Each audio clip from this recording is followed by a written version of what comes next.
According to new information now coming into Fox News, investigators have formally identified a suspect connected to the horrifying Brown University shooting that resulted in the deaths of 2 students and left 9 others injured.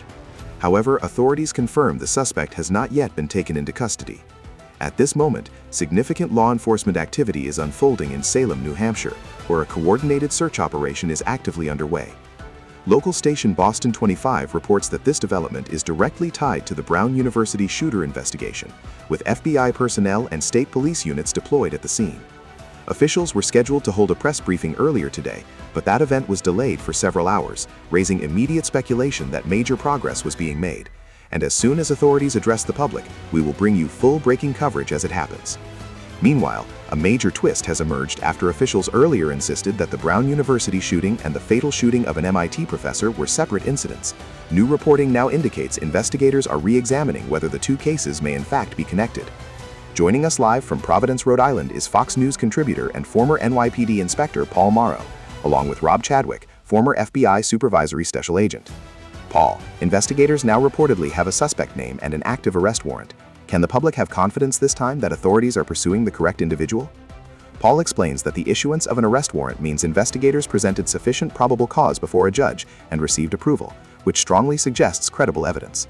He adds that instead of holding a press conference, law enforcement established a centralized command center to manage an extremely complex multi-jurisdictional operation, noting that in situations like this, coordinating resources is far more critical than addressing the media. Paul describes today as the most active and intense day of the investigation so far, indicating that authorities appear to be in active pursuit. Rob then weighs in on developments in Salem, New Hampshire, where a vehicle believed to be linked to the suspect was discovered abandoned near a storage facility, a location not far from Boston.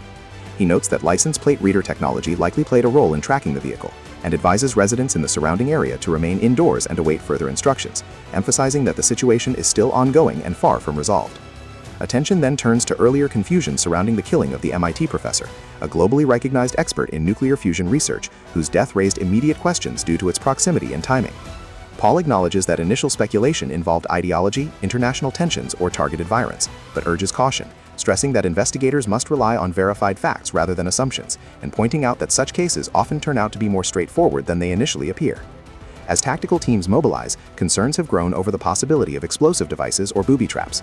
Rob stresses that officers must proceed with extreme caution, comparing the operation to previous high-risk manhunts such as the Boston Marathon bombing, where suspects were dangerous but not necessarily sophisticated. Reports indicate that law enforcement may be preparing for a potential barricade or standoff, with negotiators attempting to resolve the situation peacefully through communication rather than force whenever possible. Both experts agree that apprehending the suspect alive is critical to determining motive, identifying any accomplices, and confirming whether the threat has fully ended.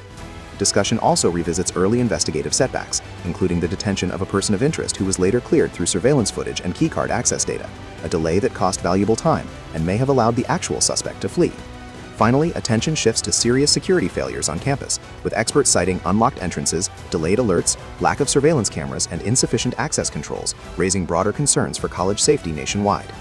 The overarching conclusion is clear. Universities must reassess security measures, public awareness must improve, and authorities must continue working aggressively to ensure justice and public safety as this rapidly developing situation continues to unfold.